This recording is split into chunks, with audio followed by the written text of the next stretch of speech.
All right. Hey guys, welcome to Secret Place Challenge. We had to restart the whole thing. We had some network issues last week that prevented us and made us miss some days. So we just decided let's start all over and let's do those 3 days that we had earlier. We can have it as like extra days because you can never have too much of God and too much of the secret place. And so it's so exciting to start again with you. Yay! Isn't it awesome that God really loves us and wants a relationship with us? And God is intentional about pursuing it and pursuing us and not giving up on us. You know, God doesn't give up on us just like humans do. God desires a relationship with us. God is intentional about pursuing that relationship with us and ensuring that um, it's not a one night stand. If you read my book Secret Place, you would see where I talked about the one night stand mentality where you just come and you want an affair, you want the excitement of an affair, and then you walk away. But then there's also people who treat God like a supermarket where you go to shop and then you leave. You go and you shop for whatever it is that you want in the now. You don't actually desire him. You don't actually really want him. You want what he has. You want what he brings to the table, but you don't want him. And that's where a lot of Christians are actually, if we're being honest. We want God for all of our needs. We want God to meet our needs. We want God to answer our prayers, but we don't want to spend time with him. We don't want to know him. We want what he has, but we do not want him as a person. We want what he can give, but we do not want him as a person. And then thereby bringing us to that spot or bringing us to that place where we are more affair conscious, where we are more, you know, things conscious than him conscious. And so we want things more than we want him. And the aim of this challenge is really to bring us back to him, bring us back to what matters, bring us to see him as he is, bring us to picture him as he really is and give him what he wants, which is relationship, right? Do you know that scripture that says, "These people have I formed for myself"? Imagine that a God, our Father, He created us for Himself. He did not create us for people, He did not create us for things, He created us for Himself, primarily for Himself. And it's a bit sad that the people that He created for Himself want nothing to do with Him. Like, think about it for a minute, that I made you for myself and you don't want me. The person that invented a vehicle or cars rather, imagine that they finished their amazing invention, they come up with it, and then the car says, I don't want to be a part of your life. I want to go my own way. I want to do my thing. You're not the one that will tell me how to live. You're not the one that is going to show me the way to live. Have you thought about that for a second? That's how God feels, that we look at him and we say, I don't want to live your way. I want to create my own path for myself. I want to decide how my life will go. I don't want you to tell me what to do, in Africa we say, no be you go tell me wetin I go do. That it's not you that will tell me what to do with my life. And it is actually the reality, because every day, right, we're looking at God. He says do this, and we say, no, not you're not going to tell me what to do. I know what's best. I'm going to determine how my life would go. I'm going to determine how my life would be. I'm going to determine how the trajectories of my life, the decisions of my life. I know me better than you. But he said, these people have I formed for myself. Primarily, we must realize that the invention does not know better than the manufacturer. The invention, what was created, the created thing, doesn't know more than the creator. The invention does not know more than the manufacturer. And in the same way, we do not know more than God, right? We're limited in our pictures, we're limited in our mindset, we're limited in so many things that it would literally take God to show us the extent of who we can be, of how we can be, of how we can see. It would take God to help us to navigate the intricacies of what it means to be human, because we only know what we've been told that being human is. But imagine if we lived in partnership with God. Just imagine for a second with me that we go back to our Creator and we say, how can I live my life in alignment with you? How can I live my life in alignment with you? How can I live my life in synchrony with your pictures, with the image that you have in mind, with your intention for me? How can I live my life that I'm not living outside of your will? Like I'm not detached from you. Because many times we can be so detached, we can be so disconnected, we can be so out of sync, right? That we're thinking, oh, I can just do what I want when I want, how I want, who cares? But the question is, what does the creator want? What has he created you for? I remember one time God was talking to me about my marriage before I got married, and I told him straight up, I told him, it's not you that will tell me who I'll marry. You have decided everything in my life, but you see my marriage, leave it alone. Just leave that marriage thing alone. I will decide who I'll marry. I'll fall in love and I'll determine who I'll marry, and I would choose my man. Is it, what do you know about relationship? What do you know about love? What do you know about mushy feelings? I don't want to. No, no, no, no, no. You're not going to tell me that. And I would never forget God's response to me. He said, I love you too much to allow you to make a mess of your future by deciding who you will marry. I love you too much to allow you to make a mess of your future. And I just really sense God saying that to someone here in this room right now. I love you too much to allow you to make a mess of your future. I love you too much to allow you to make decisions for your life without me. And that's why everything seems like a mess. Everything seems like it's not working. Everything seems so chaotic. I love you too much to allow that. And because I love you too much to allow that, I'm going to stand up for you. I'm going to stand in your way. And so this morning, I just woke up with this thought, or I just really thought that could it be that God was protecting me by standing in my way and not letting me have what I wanted? Could it be that God was protecting me by not letting me have access to the rooms I wanted to have access to? Could it be that the way I wanted my life to be would have been a limiting or a limitation or a stumbling block in respect to what God desired for me? Because we don't know more than He does.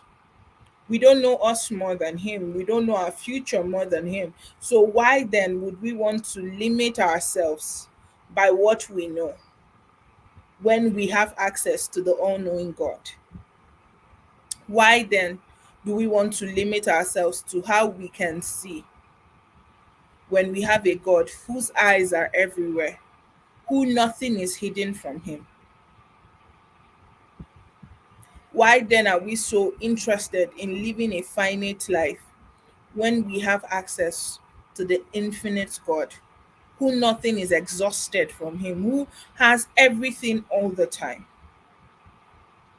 And many times when we focus so much on the things that God can give and not Him, we miss out on the limitless possibilities that are available in Him. When we focus so much on the things that He can give to us, the way He can lead us, the way He can guide us, the way He can order our steps, when we focus so much on everything else but Him, we miss out on the essence, the true essence. And so, in this secret place challenge, I have come to challenge you to go back to the Creator. And many times It may feel like, oh, if I'm focused on God, then I'll miss out on things. But God is not a mean God. I've never seen God use people before. And in terms of using people and dumping them, I've never seen people go to God and say, oh, you misused my life, you mismanaged my life. No, I have never seen it happen before, and it will never happen, because God is articulate, God is intentional, God is particular about everything concerning us. Imagine God saying that, oh, the hair on your head, I have counted everything. I know the strands of hair on your head. Like, I'm wearing a wig right now, and I don't even know how many strands are on this wig. All I know is that I loosened my braids, and I'm going to wear a wig and come live so that I will look presentable. All right. That's what I know. That's my picture. That's the mindset I have. But God knows the number of hair on my head. He has counted it. He has numbered it. That if one is missing, he knows. If I lose a hair, God knows. Can we come out of that mindset that God only cares about you serving Him, but doesn't have your best interest at heart? Can we come out of that expectation that God only wants what you bring to the table, and He is not willing to take responsibility for your life? God is not a deadbeat dad. God is responsible. He takes care of His own.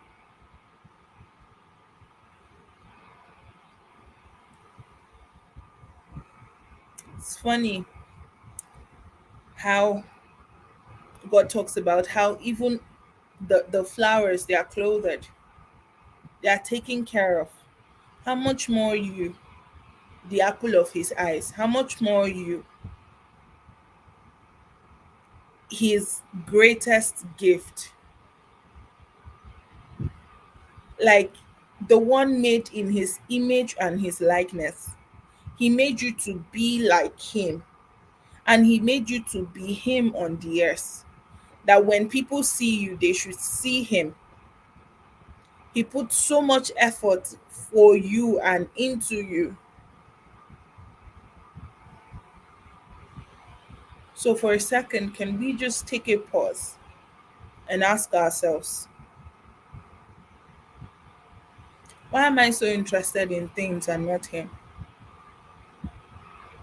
Why am I so interested in what He can give me rather than who He is? Why am I so interested and invested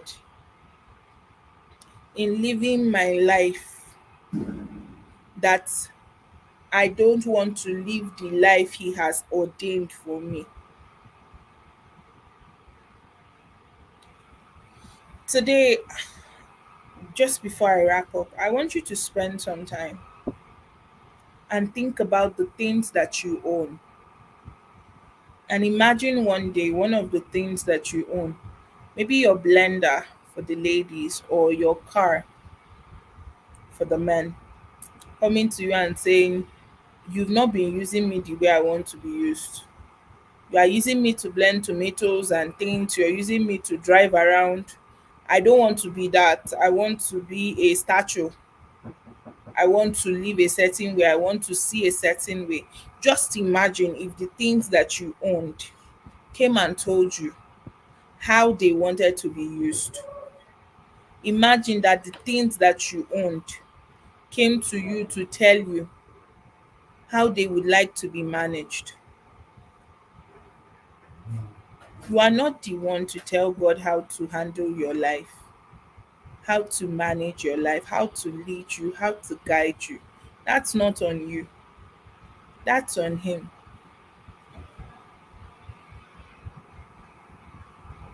And I would like you to write a letter to God.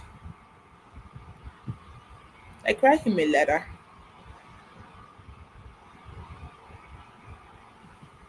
from your heart. And based on what we've talked about today, write Him a letter.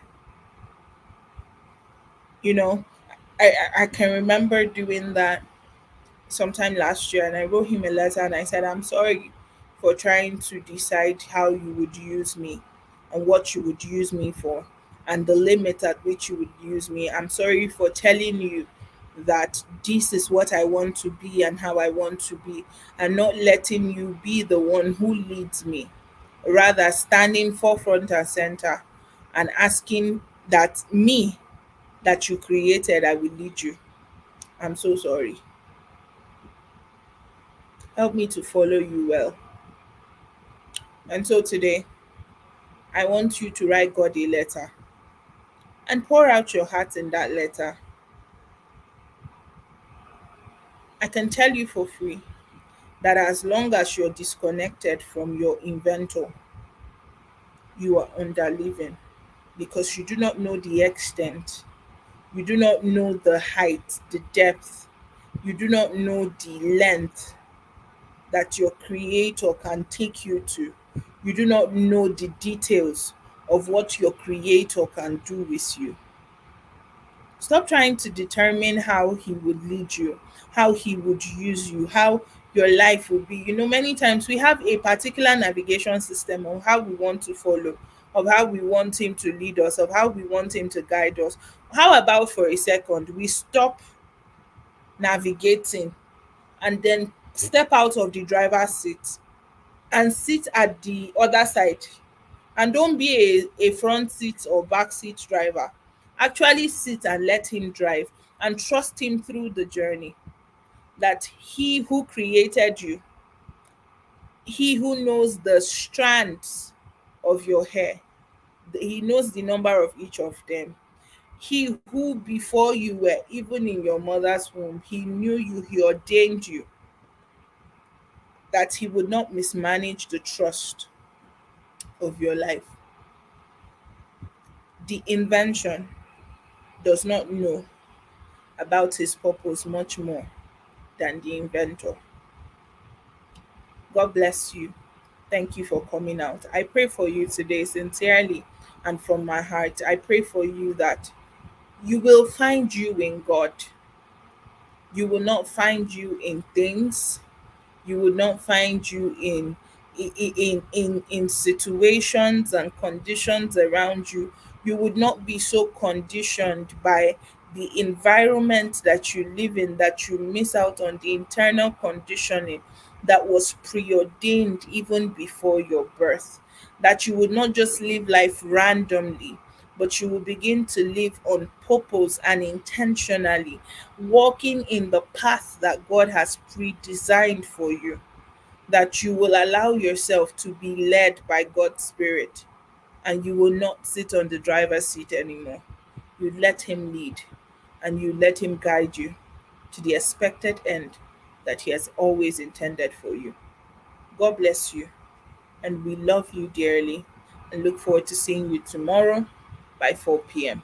Don't forget to write your letter to God tonight. Have a good day, everybody, and bye for now.